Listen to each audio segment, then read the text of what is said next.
church, Basic Truth Principles, and the opening chapter, the title is Bondage or Liberty Rich. And what you have done this morning, as far as I'm concerned, speaking for myself, is that you have just reinforced. Sometimes, they say the primary cause of suffering is forgetfulness. Yes. So I think it was a great reminder this morning of all the knowledge and information that we have gained just by coming to this spiritual institution. But what I want to ask you is that, do you find, I'm in the field of marketing, and sometimes I find I almost have to, depending on who the client is, I almost have to compromise. You can't go to a client and say there's no competition in spirit. So you try to work as best as you can. And what I want to ask you is, do you find in your field, when when patients come to you or whatever it is, all that you have said this morning, do you truly see the spiritual side of things first before you begin to deal with them?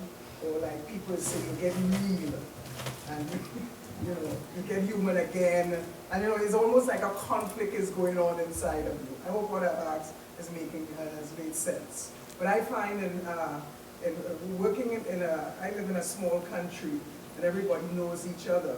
So, for example, I do work for a financial institution, but I dare not go to that financial institution with another financial institution's pen. See, I can't do that. That is not looked upon as being good. Anything, so all I have to do is just concentrate on that one client. I can't take a competitor's stuff and bring to that environment. Then they say, well, then you're not working for us. Even though it's just a simple pen. It's a symbol. Yeah. Well, it's interesting that I actually hear a couple questions within that, which is, one of the things in this journey, I actually said this at my mother's retirement party at the mic. Despite my many years of training, when push comes to shove, I just become my mother.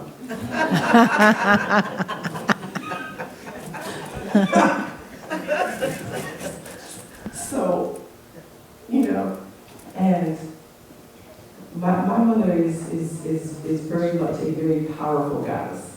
That's where I get it from. That's where I learned it from.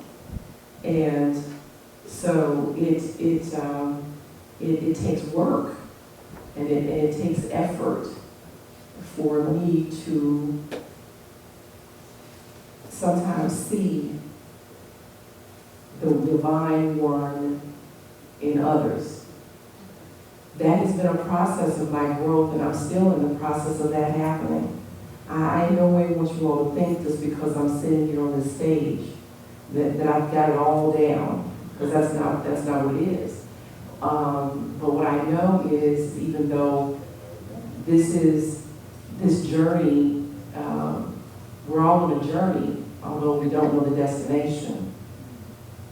But it's still, we can share with each other to learn what we've learned, just like Reverend Reed and I share with each other. So, but what I'm keenly aware of in that regard, so the first part of the question you asked is, again, that in seeing them, I'm seeing myself. Two, their choices and behavior are not them. They're the choices and the behavior, but they are not the person. It's just like, I'm not my hair color. I'm not the sweater that I'm wearing. The essence of who I am is a being, a spiritual being. It's a person, but I'm not my choices and my beliefs. So it can take a lot of work and restraint to see past people's behaviors and choices to see the essence of who they are. But one thing you can be clear about is that however they decide to show up in the world, your choices and behavior are a reflection of you and what's going on with you. That's always the case. It's always the case. And one of the things that I've discovered, I have two children. My daughter Hillary is 27, and my son Jaron is 10. So Hillary I went to start medical school with when she was 11 months old, and my son Jared I didn't have until, frankly, I was actually in private practice. I got married and was in private practice. And when people make comment about they're so far apart, I say, yeah, it's called family planning. You try going to medical school as a single parent with a baby and see how many more kids you decide to have close together. So yeah, and so one of the things I've discovered though is through my own children is that they are some of my greatest spiritual teachers.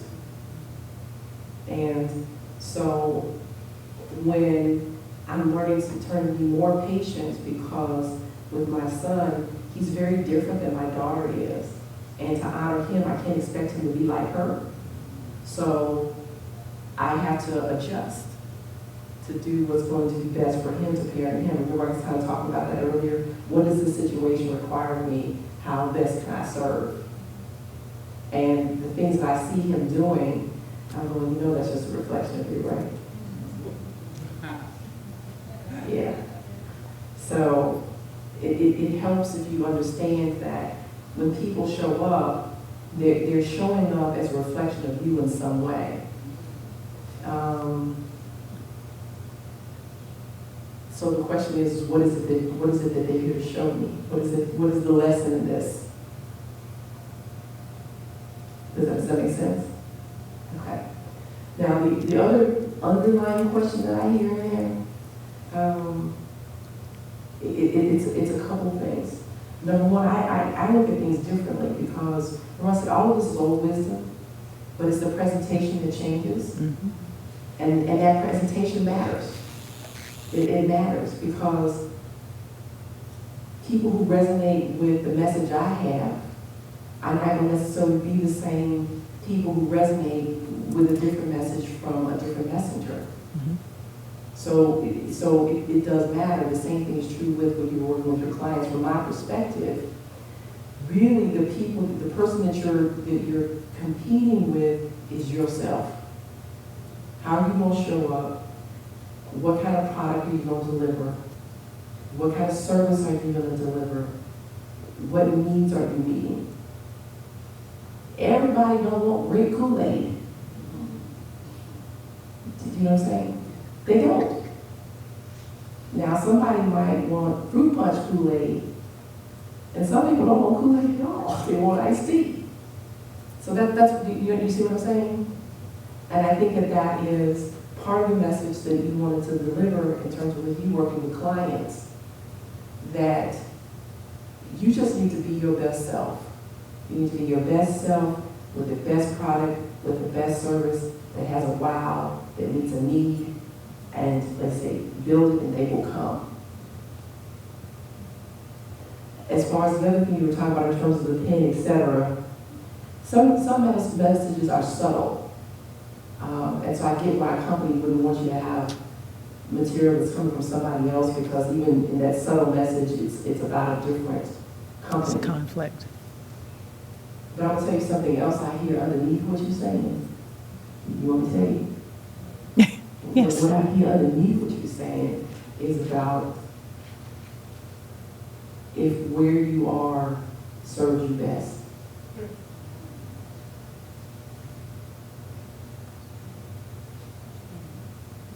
Frankly, what I hear underneath there is that you should be doing this. You want to do something else. Oh. That's Deanna. Something else, someplace else. That's what I hear underneath there. I said, mark my words.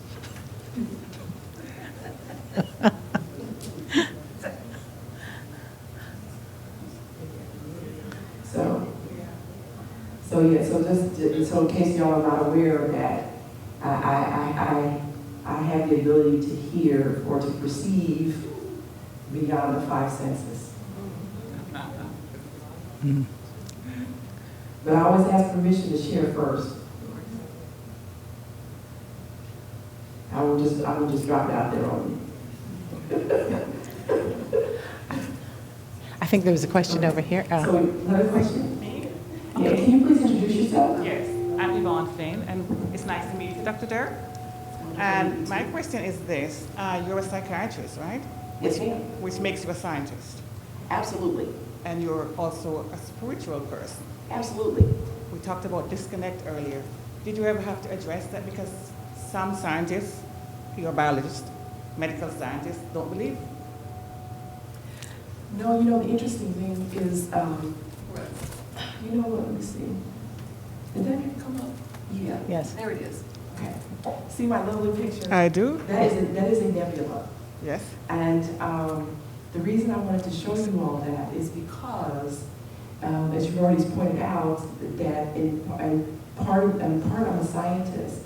But the thing I think is wonderful is at this time, science is substantiating what others have known spiritually for millennia. Absolutely. Okay. Absolutely. So to me, I don't see a disconnect or really a discord between the two. Right. As a matter of fact, and that beautiful nebula is a picture courtesy of Hubble.org. It's where stars are born, Mm-hmm. and so it represents the cycle that we experience in life.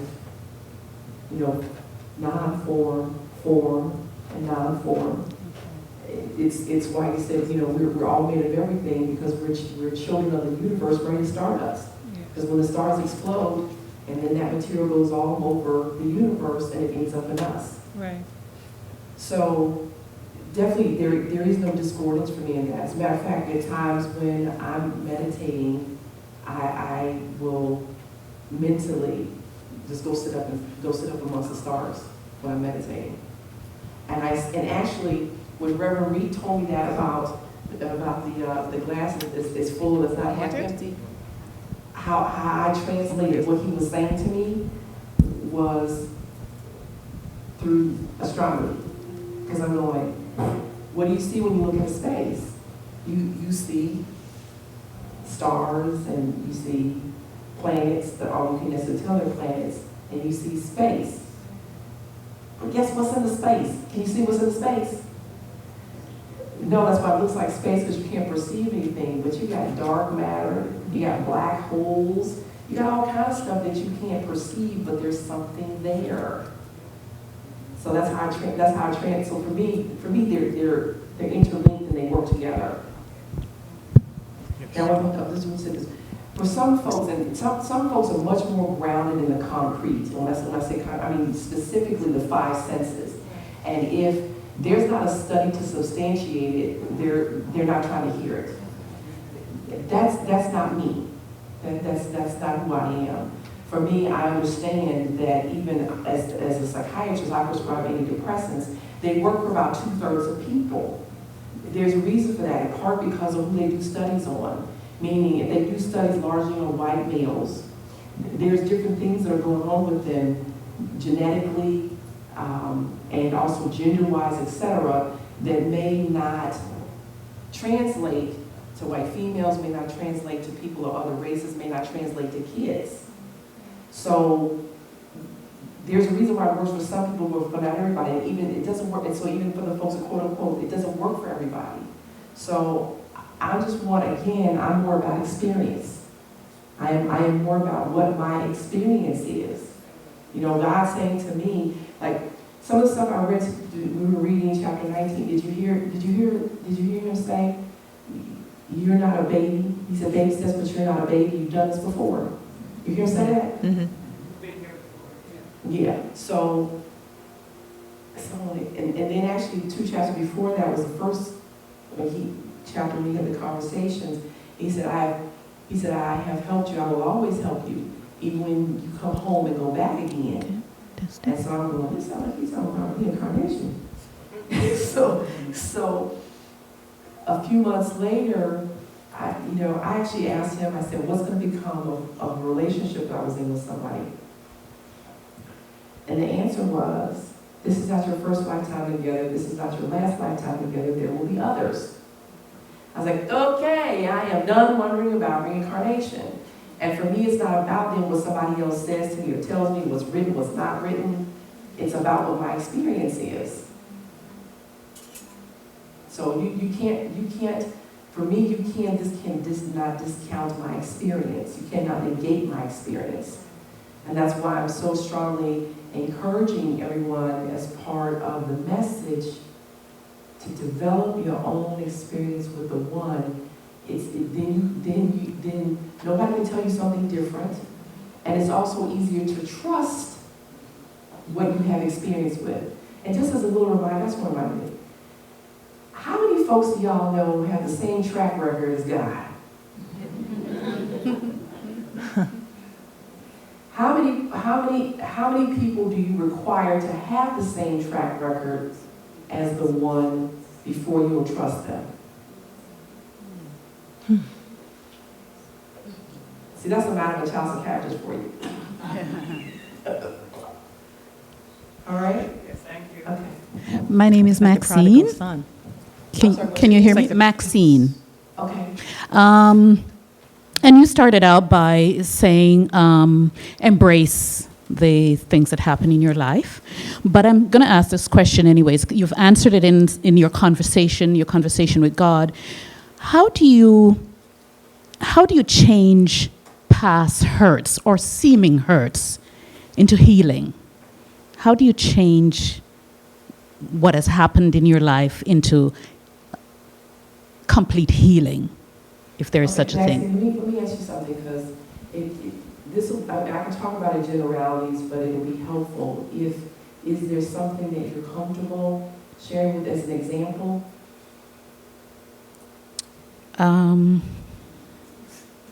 No, I don't feel comfortable sharing. Okay, and that's fine, that's fine. You notice I said, is there something you're comfortable with? Okay. So you notice when I talked earlier about when I said people don't abandon us, because that happens for a lot of folks. That happens for a lot of folks, meaning sometimes, like particularly, you can have parents who are physically in the home but emotionally unavailable. You can have the ones who walk away. You can have you have the parents who, as I said, they only come together just so we could come on the planet, and then they leave. Meaning, it's funny, but Oprah talks about her dad and her mom getting together because her daddy only wanted to see up underneath the poodle skirt, and then they separated. So you have to understand things happen. When I say they happen for a reason, what I mean by that is we have some idea, belief, expectation, frankly, that people and situations be a certain way. And those expectations are just ours. They don't necessarily have anything to do with that person or that situation. The issue is more about us letting go. And here's what I want you to understand, because there's one of the chapters, I don't know if it's 15, but it's called Expectations, where a friend of mine said to me, he said, I don't have expectations except at work. And I understood immediately what that meant is he had standards, but just not expectations to meet those standards unless they were at work. So you still look at, does somebody meet these standards or not? Is this a good fit or not? And if not, let it go. As far as if you're talking about family or something like that, though, again, people give us what they can give us. Wanting more, insisting that they give us more, you can't give what you don't have. An oak tree is not a banana tree. Right? The oak tree ain't gonna grow bananas just because you expect it to, right? So it's important to acknowledge that people and situations are what they are. and know why you would have liked to have more. It's okay that you didn't get more from them because, like I said, honey, it's all God anyway.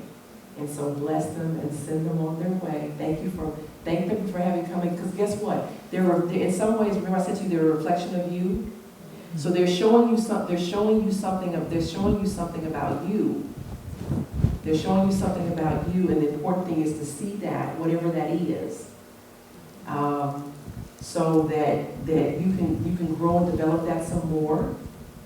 But bless them and let them go on their way, because, like I said, it's all God anyway. And there's a whole lot more and a whole lot better coming. But you got to be open to it. If you're like, this, why did they do this? Or why did this happen? You like restrict it. You know, what else is for you can't come to you because you're still insisting that what is already gone still be there. It's true. Does that make sense? Yes. Okay. We've gone past our 2 hours. So we extended it to the half an hour to fulfill the obligation of 2 hours because we started about half an hour late. So I'd like to close off. If we have one more question, we'll take one more question. And then, but it's got to be a short, Nicole? simple, not multi-complex question. I think it was Nicole. It's okay. No, come on. No. My name is Nicole, and I was just going to say it's interesting because both Deanna and Yvonne sort of, I think we were all aligned in terms of when I was listening to their questions. I think it's was similar to what was in my mind listening to. So thank you for coming this morning. I want to say that as well. But I think what I heard from them was similar to what I was thinking about is how do you infuse the spiritual into the practical day to day. Some of that's what I was hearing from Deanna. And I asked that because, you know, for example, yesterday at work, and I'll be very quick, I had on a sweatshirt that said, good things will happen. And a coworker came into the bathroom with me and said, your sweatshirt is so cute, and I needed that today. And then I wasn't at work on Monday, and I went on Tuesday, and I didn't normally bring in my flowers that I bring in and put in my office every Monday morning. And one of our senior executives walked by and said, where are the flowers? I look forward to seeing those flowers every day. And so I think sometimes because those of us who've been tending Verity off, you know, for many years and so forth, I think we're almost protected in a bit of a cone of understanding and spirituality when you're in here on Sundays or if you go to classes and so forth. But I think it's like the other day when my 13-year-old was experiencing something and my husband said to her, well, just say what we learned at Verity. And she said, but Dad, you're not there. You're not walking into the building having to deal with that every day. So I think sometimes, so what I would like to ask you is, putting on your child psychiatrist hat, are there any practical techniques, because Evan often teaches us to be childlike in our thinking sometimes because they're so fearless and open and receptive.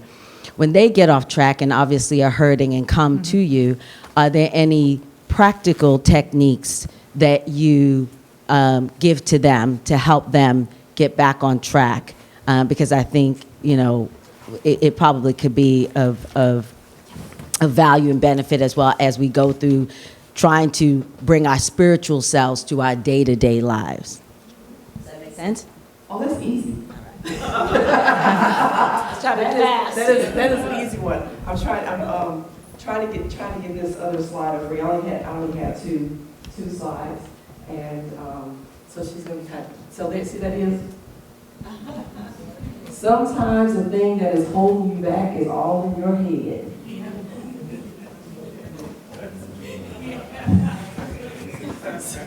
You guys can see this?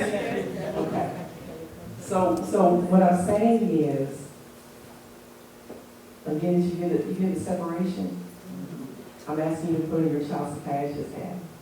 How do we do this is in terms of the spiritual versus the practical. Yes, and I want to say though, I do understand the oneness of who your being is. You are both, but I'm just saying that, and you bring your full self to everything. So I thought you were going to say that. You were going to say I'm not separate, but I just mean that there are real world functions that you But honey, it's all spiritual, that's my point.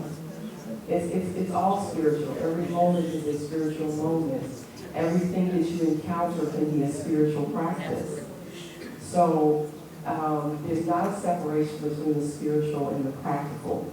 There's not a separation at this point in terms of me as an author, a writer, and frankly, what I call myself this, I'm a healer. Okay, I'm a healer, and I use different modalities in which to do that with. So it's not separate. It's only separate in our minds. And then that's because of how we perceive it and conceive it, is then how we actualize it, is then how we create it, is what we do with people. So I get while in certain workplaces, like for instance, when I'm working with patients and families, and that's the other thing too I want you all to think of this is, when I said we're all one and we're all connected, everybody's familiar with a mobile, right? A mobile, like you have over the baby's crib. Okay. What happens when you touch one part of the mobile? Right. It sets the whole thing into motion. Okay. And what it demonstrates very eloquently, I think, and I actually got this from John Bradshaw, who was a family therapist, addiction specialist, watching this when I was in high school. And I tell myself, you should have known you was going to be a psychiatrist watching that kind of stuff in high school, but I didn't see it. But it eloquently demonstrates, again, that everything is connected, and when you do something to one part of it, the whole thing is affected. So what you're doing in the people that you work with, in your interactions, and your spirit is manifesting in that way, is bringing love and beauty, and you're affecting people in such a wonderful way that you're not even aware of until you were absent. Yeah, until you were absent. So the point I really just try to make to you that nothing is separate and is not disconnected. When I'm dealing with people, I can tell and pick up on who has kind of a spiritual bent, who doesn't. But it doesn't mean that I may not necessarily use words or God. Frankly, I do with some people because I know it's fine, and other people I use one and divine or whatever. But I still get that the essence of what I'm doing is the same. It's not disconnected from there. It's not a disconnect, only in our minds. So it's not that it's spiritual now and practical today. It's not that it's Sunday today and the rest of the week. No, it's every moment every moment is and can be a spiritual practice. It is an opportunity for us as God, as one divine universal source, to experience it itself. When we're in non-form all together, you know what I mean when I say non-form? Sure. Yeah, before we come into the body, everything is just all one. It's all energy. So when it comes into form, there's separation, because when you all one together, how you gonna know who's who? When you all one. So you come down here and you got on a different disguise, and it's your body, different disguise. And then we think that means that we're separate. My two children, they like to wear different socks. You know, they wear red on one, blue on the other. That would be like thinking that one of your feet didn't belong to you because it had on a different sock. So just because we're in different bodies, different disguises, different uniforms, different suits, everything is connected. So everything we do, we are human beings, not human doings. Everything we do should come through beingness, should come through spirit. Not some for Sunday in church, not some for work, not some for the spiritual, not some for the secular. You just need to show up as a divine, magnificent goddess that you are, and then everything else, let it do what it do.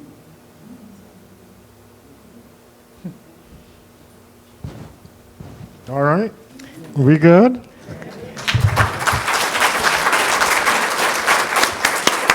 So we just want to say thank you in a material way. So Kay Cyrus, who's the secretary of the board of directors and the church, has a little presentation for you. I'm kind of